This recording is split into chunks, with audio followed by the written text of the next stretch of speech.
संगठनात्मक व्यवहार र मानव संसाधन व्यवस्थापन अर्थात् organizational behaviour and human resource management specially BBS second इयरको कोर्स यो सम्बन्धित छ।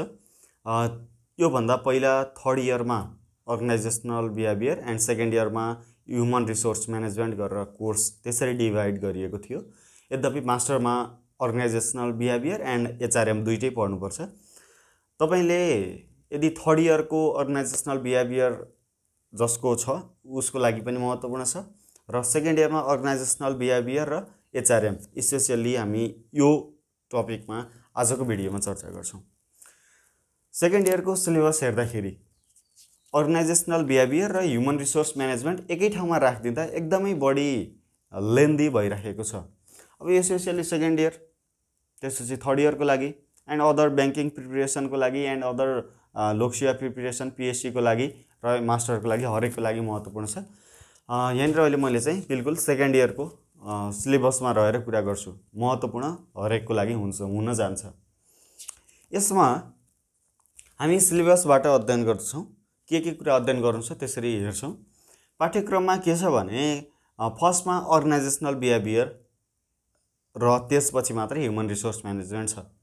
यो भिडियोमा चाहिँ अर्गनाइजेशनल बिहेभियरसँग रिलेटेड कुराहरू, अर्गनाइजेशनल बिहेभियरको होल प्याकेजिङ, यो अर्गनाइजेशनल बिहेभियरलाई यो भिडियो हेर्यो भने पुरै पुग्ने मटेरियलहरू यो भिडियोमा पाउनुहुन्छ। अलिकति भिडियो लेन्थी हुन सक्छ। एन्ड नेक्स्ट भिडियोमा हामीले ह्युमन रिसोर्स म्यानेजमेन्टको खण्डलाई अपलोड गर्छौं। त्यो पनि तपाईहरुले हेर्दै रहनु होला। अब यो कुरा गर्दै गर्दा अर्गनाइजेशनल बिहेभियरको हामी इन्ट्रोडक्सनबाटै स्टार्ट गर्छौं। अर्गनाइजेशनल बिहेभियरको इन्ट्रोडक्सनबाटै स्टार्ट गर्छौं।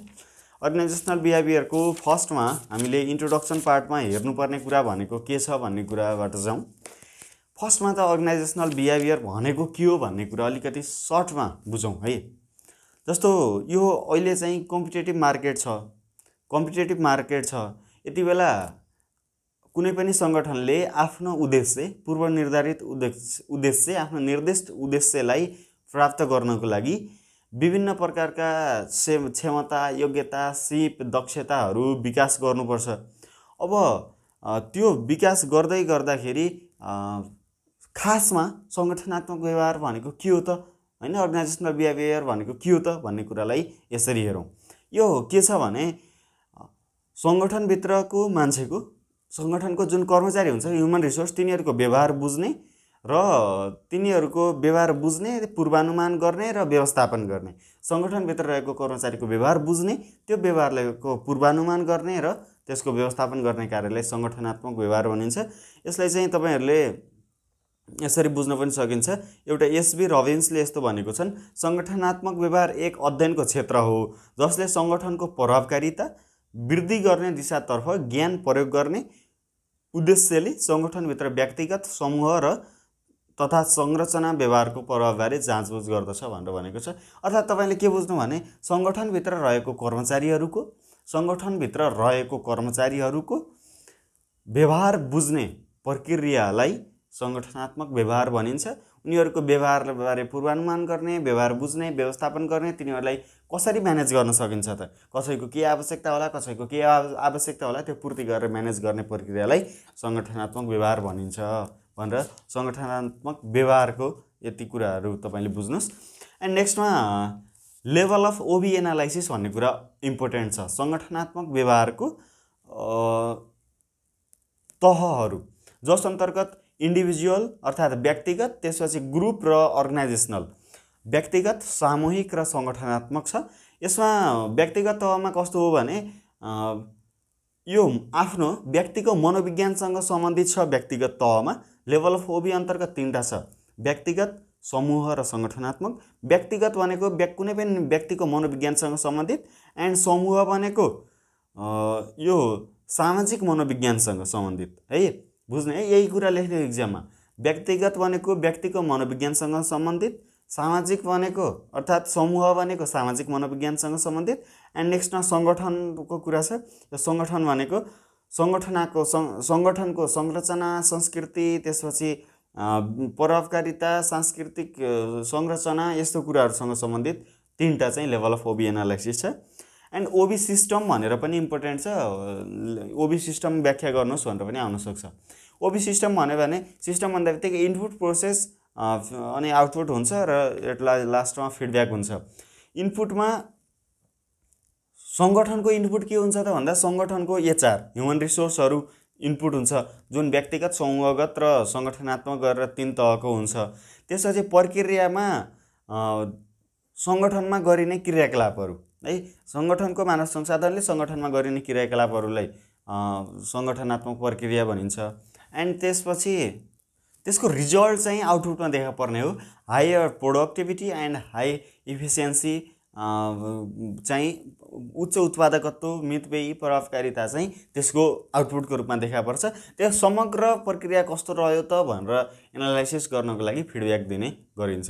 इनपुट, प्रोसेस, आउटपुट र फिडब्याक भनेर 4वटा कुराहरू यो अर्गनाइजेसनल बिहेभियरको प्रोसेस अर्थात् सिस्टम भनेर भन्न सकिन्छ।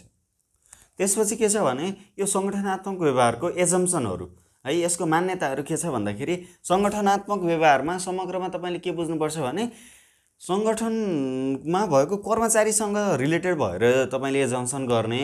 त्यो कस्तो हुन्छ भने सङ्गठनको कर्मचारीहरूको के हुन्छ त हरेक व्यक्तिबीच फरक फरक तिनीहरूको आवश्यकता, माग, हरेक कुरा फरक फरक हुन्छ भनेको व्यक्तिगत भिन्नता हुन्छ।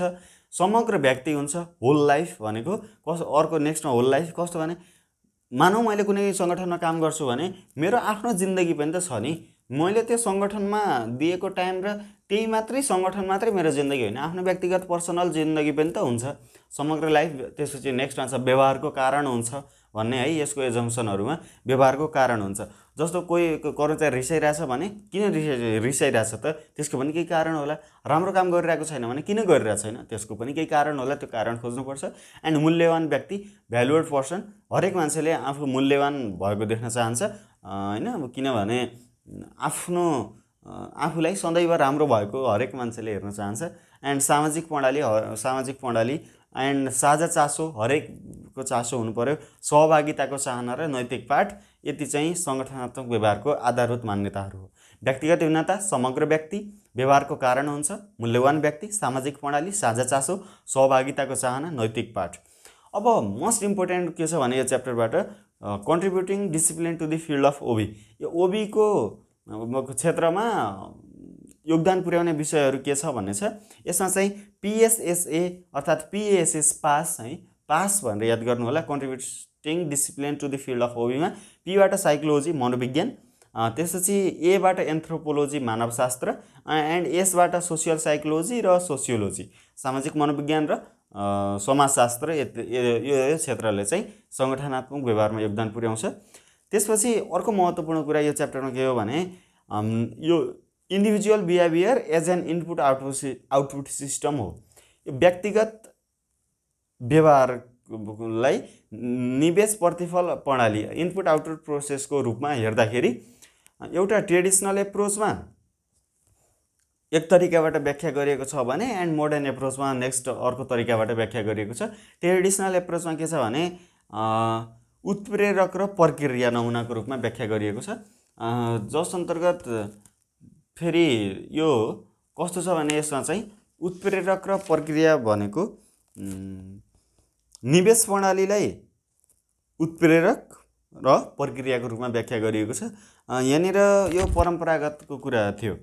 अब के छ भने अर्को चाहिँ यो अल्टरनेटिभ अर्थात् मोडर्नमा चाहिँ इनपुट प्रोसेस र आउटपुट हुन्छ भनेर व्याख्या गरिएको छ, त्यो कुरा बुझ्नु होला।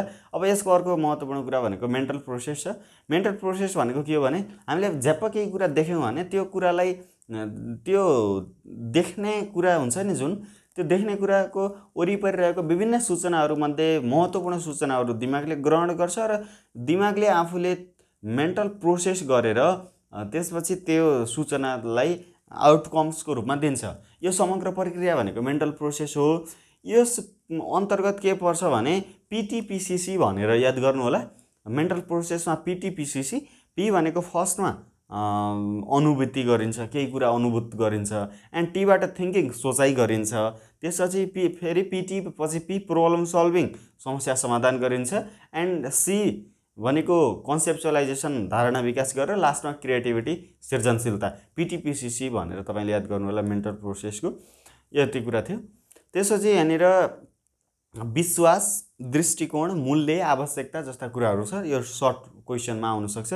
विश्वास भनेको के हो भनेपछि कुनै पनि प्रमाण बिना केही वस्तु या कुनै पनि कुराप्रति मान्छेले आस्था राख्छ भने त्यसलाई विश्वास भनिन्छ। एन्ड दृष्टिकोण भनेको कुनै पनि कार्य वा विषयवस्तुप्रति प्रकट गरिएको व्यक्तिगत विचारधारा हो। त्यसपछि मूल्य भनेको व्यक्तिले मानेको र स्वीकार गरेको मान्यता अर्थात् व्यवहार चाहिँ मूल्य हो, भ्यालु हो। आवश्यकता भनेको अभावको परिणाम नै आवश्यकता हो, अभावको परिणाम आवश्यकता हो। त्यसपछि अर्को कुरा छ इमोसन भनेको के हो भनेपछि मानव मस्तिष्कले त्यस्तो अवस्थालाई जनाउँछ जुन बाह्य वातावरणबाट प्राप्त सूचनाको प्रतिक्रियाको रूपमा भावनात्मक व्यवहार प्रकट हुन्छ। जस्तै माया, डर, खुसी, दुखी आदि कुराहरू इमोसन हो। दिमागी विरोधाभास भनेको के हो भने फरक धारणा र विश्वास वा व्यवहारबीच द्वन्द्व भयो। मानौ के गर्ने भन्ने कुरा दुईटा अल्टरनेटिभ मध्ये एउटा अल्टरनेटिभ चुज गर्न सकिएन, त्यो कन्डिसनमा दिमागी विरोधाभास हुन्छ। त्यो अवस्थालाई नै दिमागी विरोधाभास भनिन्छ। अब यहाँनिर मोस्ट इम्पोर्टेन्ट कुरा के छ भने च्यालेन्जेस फर म्यानेजिङ इन ओबी अर्थात् सङ्गठनात्मक व्यवहारमा व्यवस्थापकलाई नयाँ चुनौतीहरू के छ भन्ने कुरा। यो चुनौतीहरू भनेको तपाईँले एचआरएममा, ओबीमा, पिओएममा जहाँ पनि चुनौती यो कन्टेम्पोरेरी इस्यु अर्थात् चुनौतीहरू आउँदा बित्तिकै यही एन्सर लेख्ने हो। त्यही भएर कमन एन्सर पनि आफूले फाइन्ड आउट गरेर राइट डाउन गर्नुपर्छ। जस्तो हेरौँ अब यहाँनिर विश्वव्यापीकरणको प्रतिक्रिया भनेर छ, यो चुनौती हो। किनभने विश्वव्यापीकरणले गर्दा विश्वलाई नै एउटा ग्लोबल मार्केट अर्थात् एउटा स्मल भिलेजको रूपमा रूपान्तरण गरेको छ। नेपालको एउटा कुनै कम्पनी छ भने त्यहाँ अमेरिकाको पनि कर्मचारी हुनसक्छ, यहाँ थाइल्यान्डको पनि हुनसक्छ र अन्य कुनै अफ्रिकाको पनि हुनसक्छ र नेपालको पनि हुनसक्छ। यो सम्पूर्ण मान्छेहरूलाई एकै ठाउँमा राखेर एउटै काम गर्नको लागि एउटै लक्ष्यतिर उन्मुख गर्न गाह्रो छ, चुनौती छ। त्यसरी तपाईँहरूले लेख्ने हो। यद्यपि तिनीहरूको सम्पूर्णलाई म्यानेजमेन्ट गर्न सक्यो भने चाहिँ सङ्गठनले मच मोर लाभ बेनिफिट पाउँछ भनेर पनि त्यसरी लेख्नुपर्छ तपाईँले। अब नेक्स्टमा छ जनशक्ति विविधताको, मैले भनिहालेँ अहिले भर्खर। एन्ड नेक्स्टमा छ गुण तथा उत्पादकत्व सुधार। जस्तो कम्पिटेटिभ मार्केट छ, क्वालिटी युक्तको वस्तुहरू चाहिरहेछ, क्वालिटी मात्रै भएर भएन, फेरि प्रोडक्टिभिटी पनि चाहियो, यो पनि चुनौतीपूर्ण छ। एन्ड अस्थायीपन, कर्मचारीहरूले एउटाबाट अर्कोमा छोडेर जाने चलन एकदम बढ्दो छ। एउटा कार्यालयबाट छोडेर अर्को कार्यालयमा जाने। जस्तो सिमेन्ट कारखानामा काम गर्छ भने एबिसी सिमेन्ट कारखानाको कर्मचारी अर्को XYZले धेरै तलब दियो भने त्यहाँ जाने सम्भावना बढी छ अहिलेको मार्केटमा, त्यो पनि ह्यान्डल गर्न चुनौती छ। एन्ड मानव सिपमा सुधार गर्न चुनौती छ, कर्मचारी सशक्तिकरण गर्न, परिवर्तन व्यवस्थापन गर्न, चारित्रिक व्यवहारमा, सञ्चार प्रविधि व्यवस्थापनमा, यस्तो विविध कुराहरूमा चुनौती छ।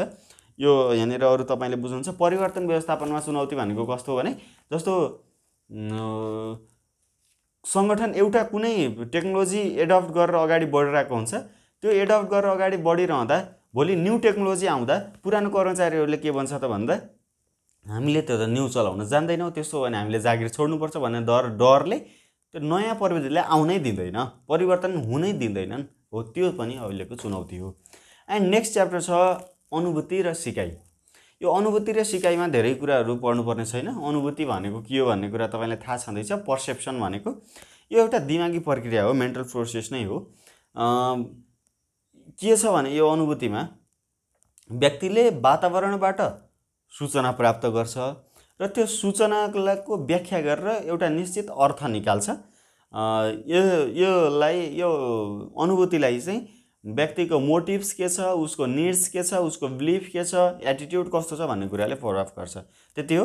अब यो पर्सेप्चुअल प्रोसेस अर्थात् यो पर्सेप्सनको प्रोसेस अनुभूतिको प्रक्रियामा SSOE भनेर तपाईँले याद गर्नु होला, सोई भनेर SSOE।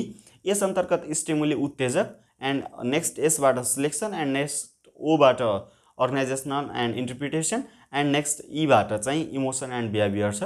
SSOE, यसबाट उत्तेजक, यसबाट छनौट, ओबाट सङ्गठन र व्याख्या, एन्ड नेक्स्ट ईबाट आवेग र व्यवहार। अनुभूतिमा प्रभाव पार्ने तत्त्वहरू फ्याक्टर एफेक्टिङ पर्सेप्सन भनेर पनि इक्जाममा आइरहेको पाइन्छ।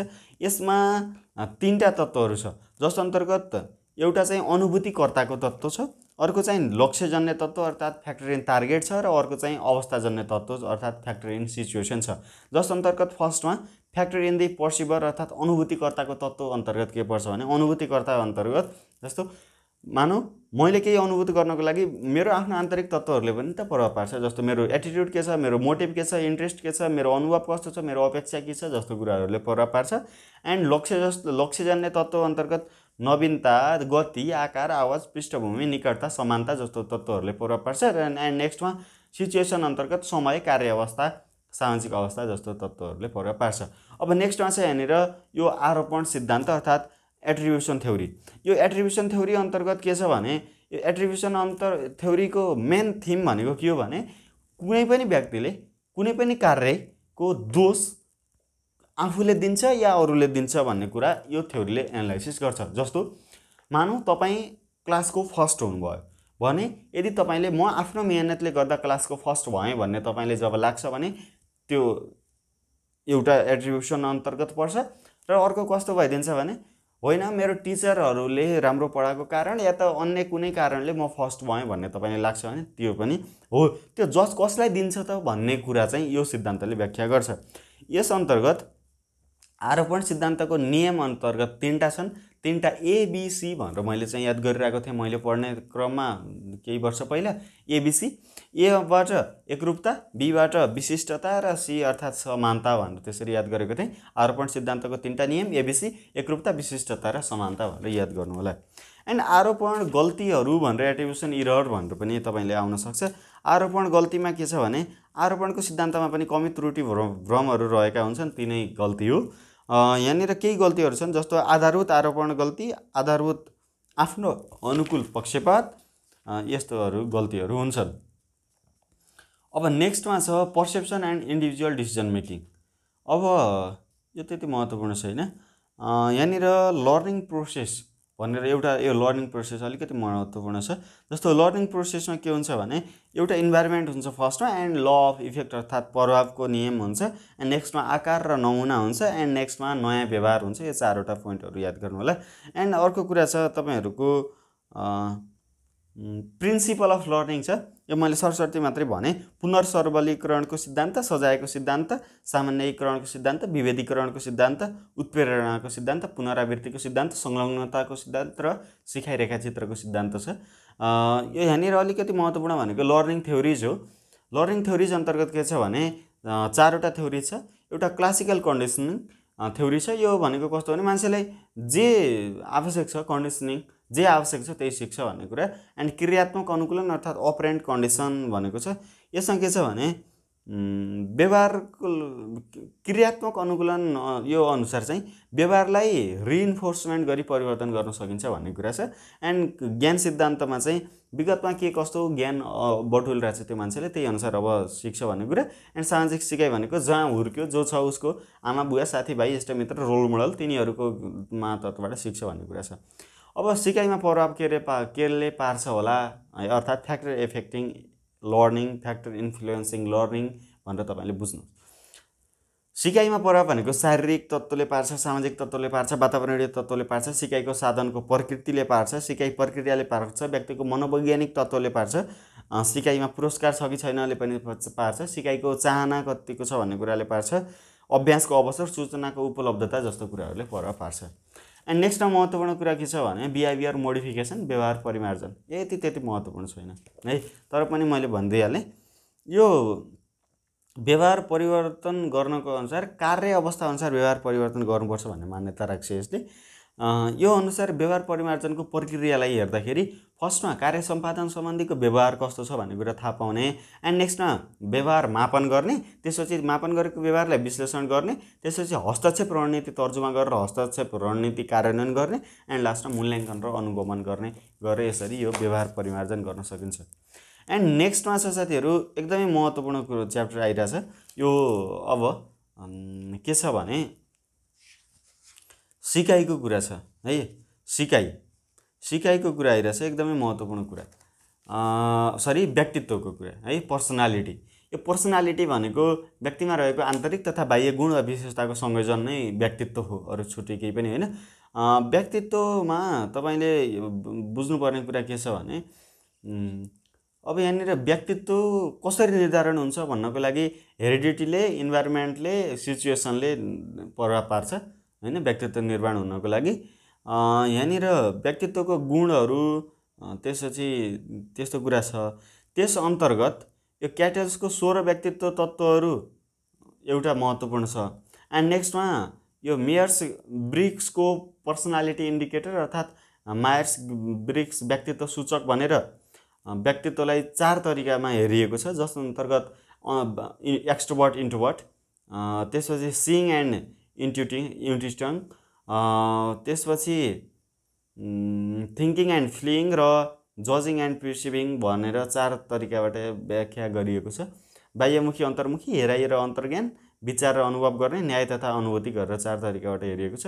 एन्ड द बिग 5 मोडेल छ। यो द बिग 5 मोडेलमा चाहिँ 5 वटा कुराहरू छ, जस अन्तर्गत यहाँनिर विवेक, आवेगात्मक स्थिरता, अनुभवमा खुल्लापन, सहमति र सक्रियता गरेर 5 वटा कुरा छ। यो 5 वटा कुरा द बिग 5 मोडेलले व्याख्या गरेको छ। त्यसपछि अर्को के छ भने व्यक्तित्वको कस्तो गुणहरूले चाहिँ सङ्गठनात्मक व्यवहारलाई प्रभाव पार्छ भन्ने कुरा छ। मेजर पर्सनालिटी एट्रिब्युट इन्फ्लुएन्सिङ ओबी भनेर छ। यो एकदमै महत्त्वपूर्ण छ यो च्याप्टरको। जसमा फर्स्टमा छ locus of control. Locus of control भनेको इन्टरनल लोकस अफ कन्ट्रोल र एक्सटर्नल लोकस अफ कन्ट्रोल छ। मैले अघि जसरी एट्रिब्युसन इरामा भनेको थिएँ त्यही कुरा हो। एन्ड अधिनायकवाद, कट्टरवादी, चातुर्यवाद, आत्मसम्मान, आत्मअनुगमन, जोखिम प्रवृत्ति, व्यक्तित्व प्रकार गरेर सङ्गठनात्मक व्यवहारलाई प्रभाव पार्ने गुणहरू अन्तर्गत यो 8 वटा गुणहरू पर्छ। यो कुराहरू थियो। एन्ड नेक्स्टमा के छ भने अब नेक्स्टमा चाहिँ यो कार्य सन्तुष्टि, जब सेटिस्फ्याक्सनको कुरा छ। कार्य सन्तुष्टि भनेको आफूले अर्थात् आफ्नो कामप्रति व्यक्तिहरूको समग्र सकारात्मक भावना छ या नकारात्मक भावना छ भन्ने कुरा हो। जस अन्तर्गत सकारात्मक छ भने कार्य सन्तुष्टि भएको हुन्छ। यो कार्य सन्तुष्टिलाई निर्धारण गर्ने तत्त्वहरू अन्तर्गत तलब, कार्य वातावरण, कार्य समूह, नेतृत्व, उत्प्रेरणा, व्यक्तिगत अभिरुचि जस्ता तत्त्वहरू पर्छन्। यो कार्य सन्तुष्टिको किन महत्त्व छ भन्ने कुरा लाग्न सक्छ, आउन पनि सक्छ।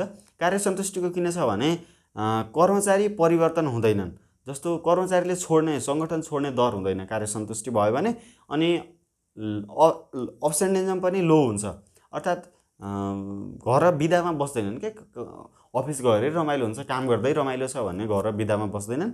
एन्ड एचआर कस्ट पनि लो हुन जान्छ, प्रोडक्टिभिटी बढिहाल्छ, क्वालिटी पर्फर्मेन्स हुन्छ, यो कर्मचारीहरू इमान्दार हुन्छन्, अनि आफ्नो समग्र सङ्गठनको मुनाफा बढ्छ, गुडविल बढ्छ, यस्तो कुराहरू हुन्छ।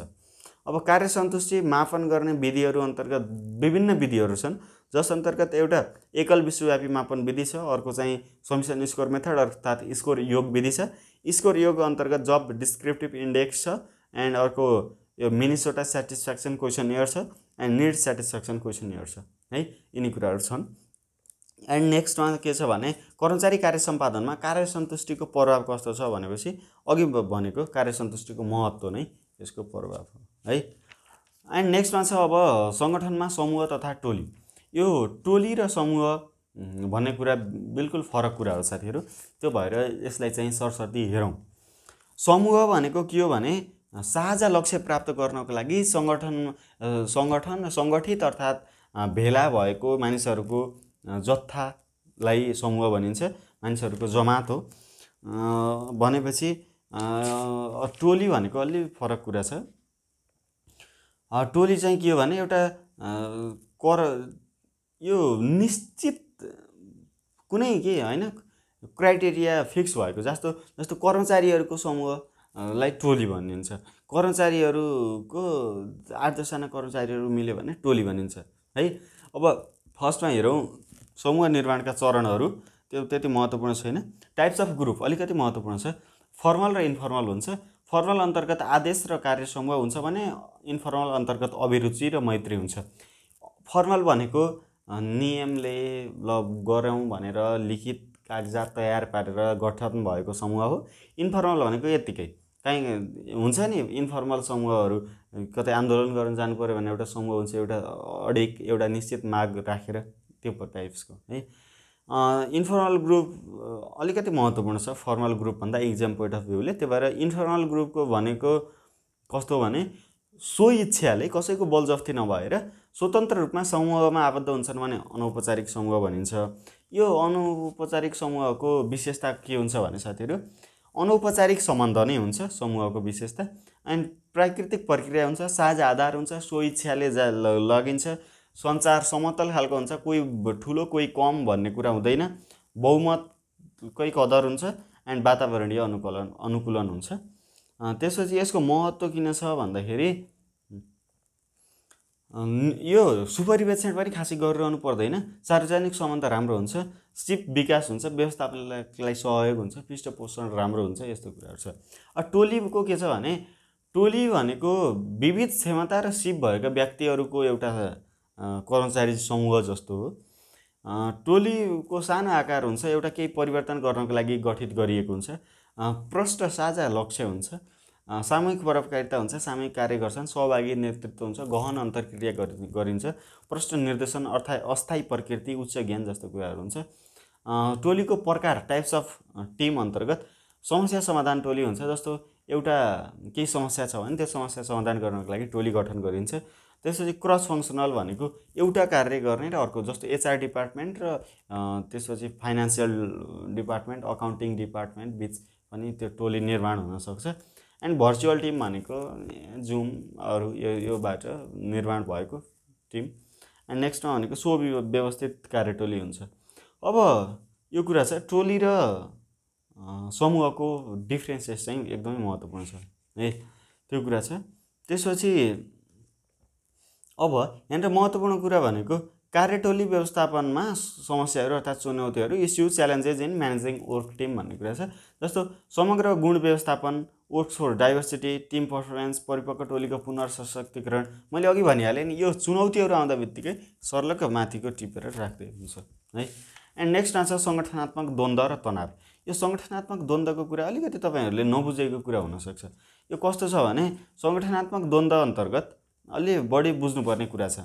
सङ्गठनात्मक द्वन्द्व भनेको सङ्गठनमा का कर्मचारीहरू बिच, सङ्गठनको कर्मचारी र सङ्गठनको व्यवस्थापक बिच, कर्मचारी बिच, व्यवस्थापक कर्मचारी बिच भएको आपसी बिमेल असामञ्जस्यतालाई चाहिँ द्वन्द्व भनिन्छ। यो द्वन्द्व भनेको सकारात्मक पनि हुन्छ, नकारात्मक पनि हुन्छ। केही समय पहिला कस्तो थियो भन्दा परम्परागतमा हेर्दाखेरि द्वन्द्वले घाटा गर्छ, द्वन्द्वलाई न्यूनीकरण गर्नुपर्छ भन्ने मान्यता थियो भने अहिले सङ्गठन त्यो एनालाइसिस गर्ने, यदि सङ्गठनलाई फाइदा दिने खालको द्वन्द्व छ भने त्यसलाई प्रोत्साहन गर्ने र घाटा दिने खालको द्वन्द्व छ भने निरुत्साहन गर्ने अर्थात् हटाउने भन्ने कुरा, न्यूनीकरण गर्ने भन्ने कुरा छ। कसरी फाइदा गर्छ द्वन्द्वले भन्ने लाग्न सक्छ। जस्तो दुईटा कर्मचारी बिच एकदमै कम्पिटिसन भइरहेछ, जस्तो दुईटा कर्मचारीले हुन्छ, त्यो भएर सङ्गठनात्मक यो द्वन्द्वको कुरा अब गरौँ। जस्तो धेरै कुराहरू छैन यहाँनिर, अलिकति कुराहरू छ तर अलिकति बुझ्नुपर्ने कुरा छ। यो द्वन्द्व भनेको असहमति नै हो नर्मल्ली। द्वन्द्वको प्रकृति यस्तो केही पनि आउँदैन। टाइप्स अफ कन्फ्लिक्टमा इन्ट्रापर्सनल, इन्टरपर्सनल, इन्टरग्रुप र इन्टर अर्गनाइजेसन छ। इन्ट्रा भनेको आन्तरिक व्यक्तिभित्र कहिले के निर्णय लग्ने के गर्ने भन्ने बिच द्वन्द्व हुनसक्छ, त्यो भनेको इन्ट्रा हो। इन्टर भनेको अन्तर्व्यक्तिगत, इन्टर भनेको अन्तर्व्यक्तिगत दुईटा व्यक्तिबिच, फेरि इन्टर ग्रुप भनेको दुईटा समूहबिच, इन्टर अर्गनाइजेसनल भनेको दुईटा समूहबिच, त्यो भयो। एन्ड द्वन्द्वको सोर्सहरू, द्वन्द्व कसरी सिर्जना हुन्छ भन्दाखेरि फरक लक्ष्य भयो भने द्वन्द्व हुन्छ, मूल्य र विश्वासमा भिन्नता भयो भने द्वन्द्व भइहाल्छ, स्रोतको अपर्याप्तता भयो भने, कार्य अन्तर्निर्भरता भयो भने, अस्पष्ट नियम, सञ्चारमा समस्या जस्तो कुराहरूले द्वन्द्व सिर्जना गर्छ।